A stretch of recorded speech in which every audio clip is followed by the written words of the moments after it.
Hello दोस्तों, DPR study centre में आप सभी का स्वागत है। देखिए, आज है 9 जनवरी। 9 जनवरी से जितने भी इम्पोर्टेंट करंट अफेयर बनने वाले हैं सभी को हम इस वीडियो में डिस्कस करेंगे। तो आइए देखा जाए पहला क्वेश्चन क्या है। पहला प्रश्न देखिए क्या है।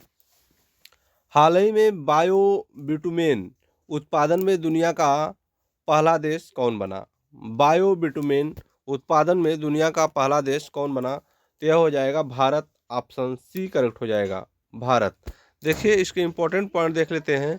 भारत ने कृषि अपशिष्ट और बायोमास से बिटुमिन सड़क बनाने वाला डामर बिटुमिन सड़क बनाने वाला डामर बनाने की तकनीकी विकसित कर विश्व में प्रथम स्थान जो है कि हासिल किया है।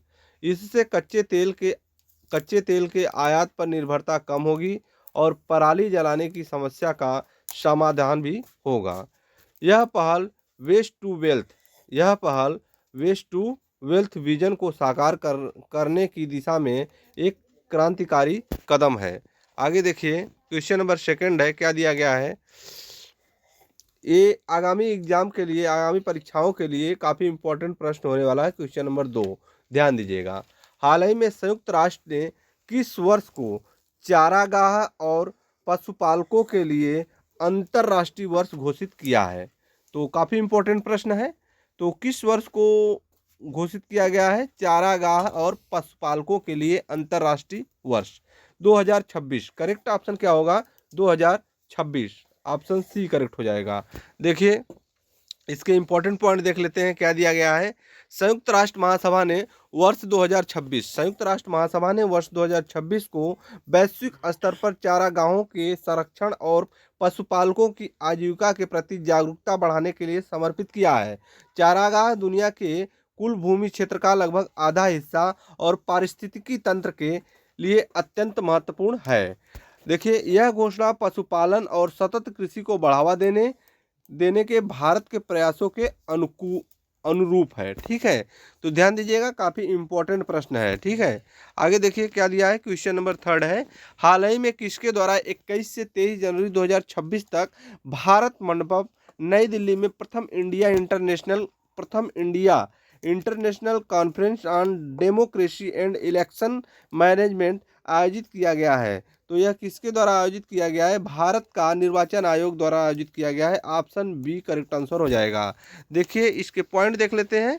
भारत का निर्वाचन आयोग इलेक्शन कमीशन ऑफ इंडिया लोकतंत्र और चुनाव प्रबंधन में आधुनिक तकनीकी के उपयोग पर चर्चा के लिए इस वैश्विक सम्मेलन की मेजबानी कर रहा है। इसमें दुनिया भर के चुनाव निकायों के प्रतिनिधि लोकतांत्रिक प्रक्रियाओं को और अधिक पारदर्शी बनाने पर विचार करेंगे।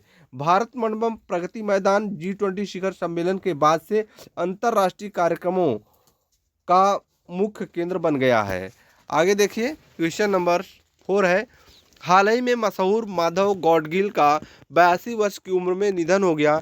इनका संबंध किस क्षेत्र से है? तो ये जो है कि एक पर्यावरण संरक्षण आंदोलन से इनका संबंध है। ये पर्यावरणविद थे। देखिए, इसका करेक्ट ऑप्शन ऑप्शन सी हो जाएगा। इन्होंने पर्यावरण के क्षेत्र में बहुत से जो है कि कार्य किए हैं। देखिए क्या है, इनके इम्पोर्टेंट पॉइंट देख लेते हैं। क्या दिया है? डॉक्टर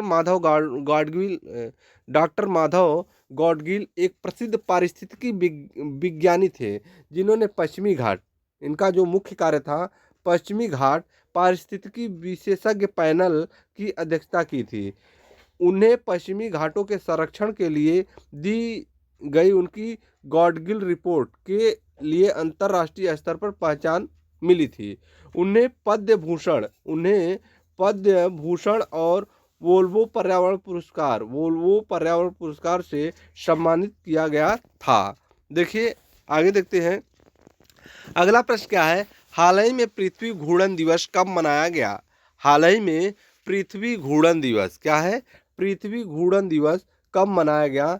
तो यह मनाया गया 8 जनवरी। करेक्ट ऑप्शन हो जाएगा ऑप्शन बी। 8 जनवरी को पृथ्वी घूर्णन दिवस मनाया जाता है। देखिए, क्या दिया गया है? हर साल 8 जनवरी को पृथ्वी के अपनी धुरी पर घूमने की खोज का जश्न मनाने के लिए यह दिवस मनाया जाता है।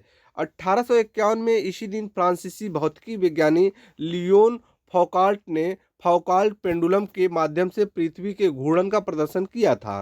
पृथ्वी अपने धुरी पर पश्चिम से पूर्व की ओर घूमती है, जिससे दिन और रात होता है। देखिए आगे देखते हैं। क्वेश्चन नंबर 6 है, क्या दिया गया है? हाल ही में किस राज्य में नई ऋण स्नेक प्रजाति की खोज की गई है? तो यह किस राज्य में किया गया है? मिजोरम में। करेक्ट ऑप्शन क्या हो जाएगा? मिजोरम। ऑप्शन सी करेक्ट हो जाएगा। देखिए इसके इंपॉर्टेंट पॉइंट देख लेते हैं। मिजोरम के जंगलों में वैज्ञानिकों ने सांप की एक नई प्रजाति खोजी है, जिसे ऋण स्नेक परिवार का हिस्सा माना गया है। यह खोज उत्तर पूर्वी भारत की समृद्ध जैव विविधता को प्रदर्शित करती है। इस प्रजाति का नाम क्षेत्रीय पर्यावरण के सम्मान में रखा गया है। इस प्रजाति का नाम क्षेत्रीय पर्यावरण के सम्मान में रखा गया है। देखिए क्वेश्चन नंबर 7 है, क्या दिया गया है? हाल ही में क्षेत्रीय एआई प्रभाव सम्मेलन रीजनल एआई इम्पैक्ट कॉन्फ्रेंस की मेजबानी किसके द्वारा किया गया? तो इसकी मेजबानी कौन कर रहा है? तो करेक्ट ऑप्शन हो जाएगा राजस्थान। किसके द्वारा? राजस्थान इसकी मेजबानी कर रही है। ऑप्शन बी करेक्ट हो जाएगा। देखिए इसके पॉइंट देख लेते हैं। राजस्थान सरकार ने प्रशासन में आर्टिफिशियल इंटेलिजेंस एआई के कार्यान्वयन और इसके सामाजिक प्रभाव पर चर्चा के लिए इस सम्मेलन का आयोजन किया है। इसका मुख्य उद्देश्य ई गवर्नेंस के माध्यम से नागरिक सेवाओं को और अधिक कुशल और तकनीकी रूप से उन्नत बनाना है। सम्मेलन में एआई, स्टार्टअप और डिजिटल साक्षरता पर विशेष जोर दिया गया है। देखिए अगला प्रश्न देखते हैं। क्वेश्चन नंबर 8 है। ये प्रश्न भी निधन से संबंधित है। देखिए क्वेश्चन नंबर 8, हाल ही में मनोज कोठारी का निधन हो गया। इनका संबंध किस खेल से है? तो इनका संबंध बिलियार्ड से है। ऑप्शन सी करेक्ट होगा, बिलियार्ड। ऑप्शन सी करेक्ट हो जाएगा, बिलियार्ड से संबंधित थे मनोज कोठारी। देखिए इसके पॉइंट देख लेते हैं, क्या दिया है? मनोज कोठारी एक दिग्गज बिलियार्ड खिलाड़ी थे और कोच थे, जिन्होंने 1990 में विश्व एमेच्योर बिलियार्ड चैंपियनशिप जीती थी। उन्हें भारत सरकार द्वारा अर्जुन पुरस्कार और द्रोणाचार्य पुरस्कार से सम्मानित किया गया था। उन्होंने भारत में क्यू स्पोर्ट्स को बढ़ावा देने में महत्वपूर्ण भूमिका निभाई थी। आगे देखिए क्वेश्चन नंबर 9 है, क्या दिया गया है? हाल ही में कर्नाटक के सबसे लंबे कार्यकाल वाले मुख्यमंत्री कौन बने हैं? तो ये बन गए हैं सिद्धारमैया। करेक्ट ऑप्शन हो जाएगा ऑप्शन सी, सिद्धारमैया। देखिए क्या दिया गया है? मुख्यमंत्री सिद्धारमैया ने कर्नाटक के इतिहास में सर्वाधिक दिनों तक इस पद पर रहने का नया रिकॉर्ड स्थापित किया है। उन्होंने पूर्व मुख्यमंत्री डी देवराज उर्स और एस निजलिंगपा के कार्यकाल के रिकॉर्ड को पीछे छोड़ दिया है। सिद्धारमैया ने 2013 से 2018 और फिर 2023 से इस समय वर्तमान तक 2 बार मुख्यमंत्री के रूप में कार्य किया है। देखिए क्वेश्चन नंबर 10 है और इस सेशन का अंतिम प्रश्न है। क्या दिया गया है? एक हालिया रिपोर्ट के अनुसार, क्वेश्चन नंबर 10 है, एक हालिया रिपोर्ट के अनुसार निवेश जुटाने में कौन सा राज्य सबसे आगे है? तो निवेश जुटाने में कौन सा राज्य सबसे आगे है? देखिए आंध्र प्रदेश। करेक्ट ऑप्शन हो जाएगा आंध्र प्रदेश। तो देखिए इसके बारे में देख लीजिए।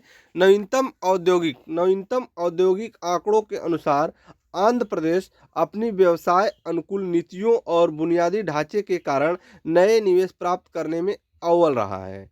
राज्य ने विशेष रूप से विनिर्माण, हरित ऊर्जा और आईटी क्षेत्र में बड़े पैमाने पर पूंजी निवेश आकर्षित किए हैं। यह उपलब्धि राज्य के ease of doing business ranking में निरंतर सुधार का परिणाम है। तो ये रहे 9 जनवरी के सारे जो इम्पोर्टेंट करंट अफेयर बने हैं, सभी को हम आपसे डिस्कस किए हैं और फिर मिलते हैं नेक्स्ट वीडियो में। तब तक के लिए धन्यवाद।